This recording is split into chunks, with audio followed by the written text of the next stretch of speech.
Hello. I don't think we've properly been introduced to each other. Hi, my name is Coretta. Welcome to my channel. Um, this is a little bit different. I have not recorded anything in a while. I'm trying to get back into the swing of things. So, hello, welcome, and or welcome back, all four of you. Today I just wanted to talk about how to change your life. Little things you can do to change your life if you're in a rut like I am. Now, I love a little come up story. I love a little struggling artist making their way through life, figuring it out.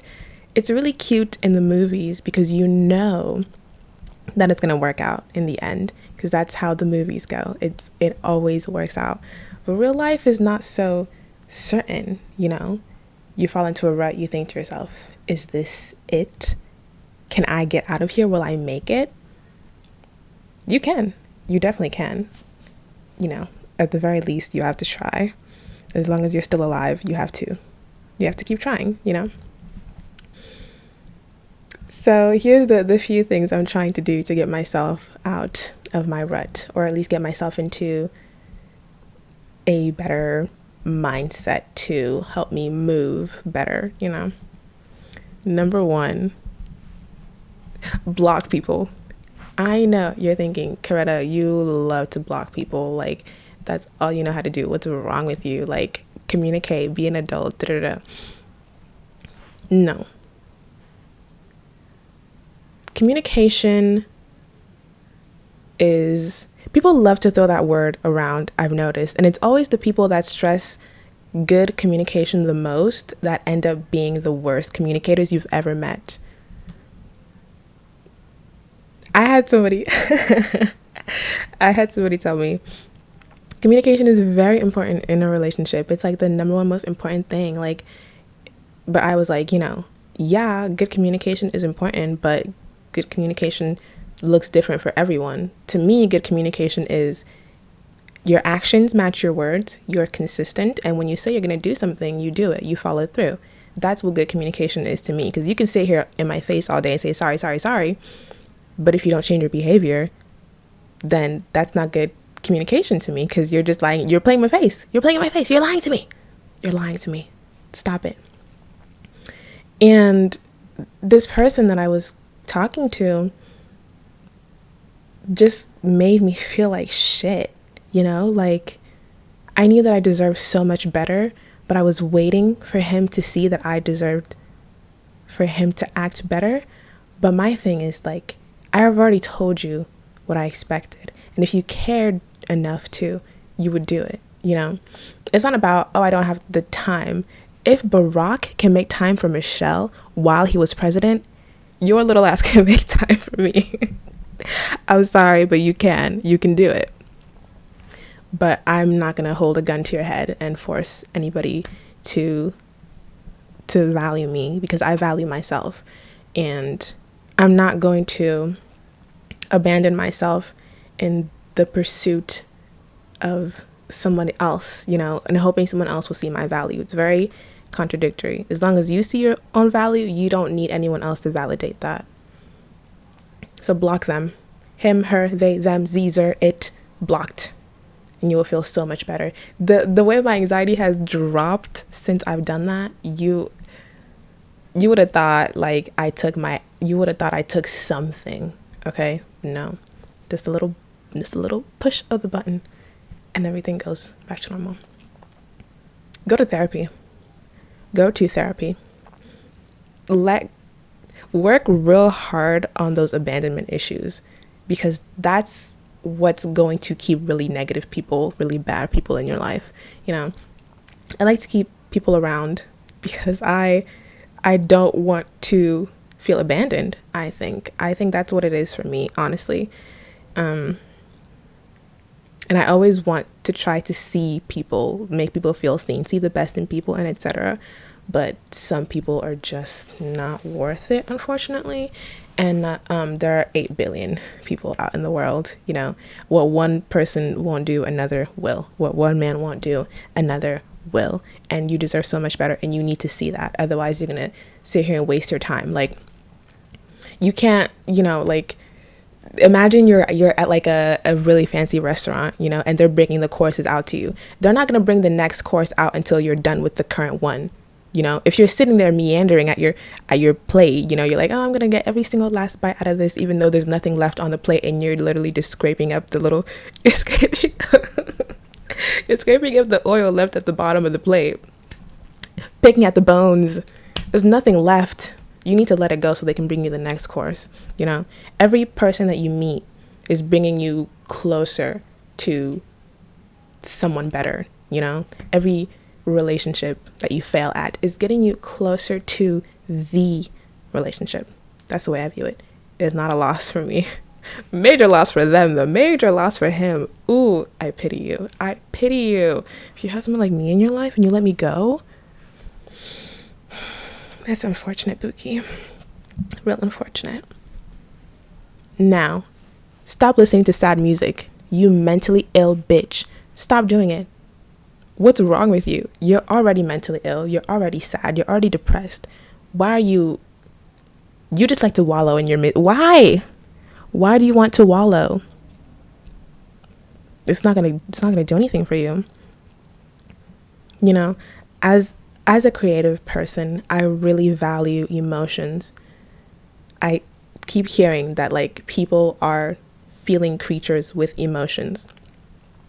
And I love a good cry. I love to feel deeply. But the thing is, I've noticed that I can become addicted to certain feelings. I don't even know if I can use the word addicted, but I am familiar with sadness. I know that feeling. I'm familiar with not following through with a project. I'm familiar with people going out of my life, right? And because I'm familiar with these things, my brain will work its hardest to repeat that pattern, right? So like there's somebody in your life, they're treating you well, you're not used to that. So you're going to self-sabotage. That way you give yourself a false sense of control. You know what's going to happen if you self-sabotage. But that, just don't. To stop listening to sad music, but feel your emotions. It's important to feel those emotions so that you can deal with them properly. You sit with it, you understand why it happened, why you feel that. Not why it happened, because I don't believe everything happens for a reason. If you come up to me and you tell me everything happens for a reason, I will punch you in your face. That's BS. Not everything happens for a reason, but you can choose to learn from things. That's what makes the difference. Yes. Feel your feelings and then let them go. The brain is really, really powerful. Like, when you're anxious, you feel it everywhere. And mental illness does not just stay in the brain. It shows up, and it shows up all over the body. When I get anxious, I get the shits. I do. Really cute stuff. Or I feel nauseous, or my stomach feels like it's gonna like crawl out of me. Like, if you don't feel your emotions, if you don't deal with them, if you don't process them, you don't go to therapy, it will affect you. It will affect you physically. It's not just going to stay up here. It's going to go. It's going to travel. You're going to get autoimmune disorders. You're going to get XYZ. Go Google it. Real stuff. Do something. Anything. But whatever you do, make sure that it's different from what you've been doing. You're in a rut. You have nothing to lose. You have nothing. I have nothing. You could sit there and cry about it for a little bit, but then you have to do something different. Write down all the things that you want to do. Manifest, visualize, research. Look at the people who are living the life that you want to live and do what they're doing. Right now, I'm looking at Miss Shira Sevens, The Wizard Liz, Breenie Lee, a whole bunch of people. We're doing the things that I want to be doing, and just taking from their playbook, you know, the way that they manifest, the way that they work hard, the way that they dress, the way that they speak. Because I mean, what I've been doing so far hasn't really been producing any results, so might as well take from someone else's guidebook. And whatever you try, throw yourself into it sloppily. Don't think about, oh, I have to plan out every single step and I have to do it perfectly, because that's just you're just gonna keep eating your own tail. Like it's just, nothing's just gonna happen. Just do it. I can't tell you how long I've been sitting on so many video ideas, so many blog ideas, so many different ideas that I have in my head that I just sit on because I'm too scared to move. I'm too scared to do, because it might not be perfect. But jump into action. Do it sloppily, because you have to start from somewhere. You have to start, period. You know, you can't get to a place where you're good at what you do unless you're bad at it at first. You have to start somewhere. So just start, you know, and don't even worry about being realistic. I have big beef with the whole realism camp, and let me tell you why. We are literally on a floating rock in the middle of space. Space so expansive, you can't even conceptualize that. What the fuck do you mean space? What the fuck do you mean galaxies and there's billions and billions of them? What do you mean? What is that? What the fuck is that? So you mean to tell me in this galaxy of unfathomable size, I'm supposed to be realistic? Why? I saw something on TikTok the other day that was like, people will tell you to be realistic, but the world that we live in right now is the realization of somebody else's dream. The way that we're living right now, the technology that we have, the medicine that we have, the clothing that we have, those are all products of somebody's dream. So why couldn't your dream come true too? You know? You're no worse than anybody. You're no better than anybody. You're just another person. You just have to try. Be unrealistic. Because this whole existing thing is very unrealistic to me. I personally am an absurdist.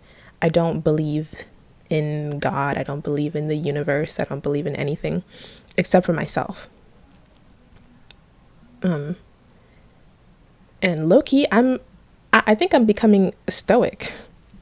I would love to truly become a stoic. And I know you think, Coretta, you're a dramatic ass. You really think you could become a stoic? Gotta be. Because right now I feel like life is just so random. You mean to tell me out of all of those sperm,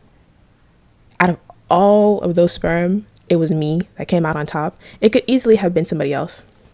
It could easily have been anybody else. I could be sitting here today. I could be who else could I be? I don't know. SZA? Probably not. I could have come out somebody else. I wouldn't exist. There's so many things that could have happened for me to not exist. There's so many things that happen on the day-to-day, so many little decisions that you make that could change the course of your life. It's also random. So I can't sit here and say that I'm going to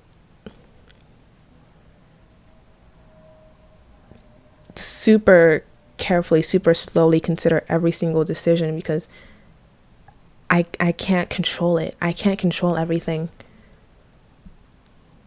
Now you have to try to let go of that desire for control, because it's not really there. What you can control is yourself, what you do, what you eat, what you feed your own brain, what you read, the people that are around you, your environment. You have a lot of control. You do. But just know where your control starts and stops. Failure. Learn to be okay with failing. It's really easy to get super discouraged and deflated when you fail, because it's not just, oh, I failed. It's, I failed. Now I have to tell my parents and my siblings and my friends, and how will they look at me, and what will they think about me? What will society think about me? I'm not where I'm supposed to be for my age. I'm not this, that, and the third. But failure is an opportunity. It is redirection. It is a chance to reflect, because you made an attempt at something that counts for a whole lot. And now that you failed, you can take a step back, think about why you failed, if that's something you even wanted to do in the first place. And if it is something that you want to do, double down. Every chance that you have to double down on yourself, do it. When you fail, don't go on a self-hatred binge. Don't go down the rabbit hole of I suck, I'm this, that, and the third. What's that gonna do? You're just gonna throw yourself into another depressive episode, and then 3 months later you come out of it and nothing's changed. You're still depressed. You still have nothing. You're still the same. What then? As soon as you see yourself start to fall into that pattern of I failed, now it's time to hate myself for 3 months, stop it dead in its tracks. Do whatever you can. Go to your psych, get those meds, go take a fucking walk, do everything that you can to get out of there as soon as possible. And double down. If you say, I want to be the next Mr. Beast, you make your first 10 videos, nobody gives a fuck. Keep going. Make 20 more videos, 50 more videos. You keep going until you get there. You keep trying. You don't stop. You double down. You tell everybody, yes, I'm going to be the next Mr. Beast. You journal about it. You do the work. You do the thing. Even if you don't feel like it, especially when you don't feel like it. Most of the time you won't feel like it. I don't feel like doing anything most days, but that is the pattern of behavior that has put me into the rut that I'm in today, and I want to break that pattern. I don't want to see myself in the same place a year from now. So I'm taking control. I'm doing everything I can. I'm continuing to try. And I have full confidence in myself that I will get there. Okay, that's all I wanted to say for today. Thank you for watching. If you made it all the way through, comment stuffed dog? I don't know. Comment something. Just leave a comment, please, so the algorithm will notice me. I'm trying to become a YouTube star, okay? Like, get on the Zoom with me. Let's grow together. Let's get our shit together, and go listen to my podcast, 1,000 Splendid Ideas. I like to call my people my fellow daydreamers, poets, romantics, etc. So let's create a safe space for each other all together. Let's get this shit. Let's do it. Okay, subscribe too. Do that too. And share me everywhere. Share me on Facebook. Talk about how sexy I am. Okay.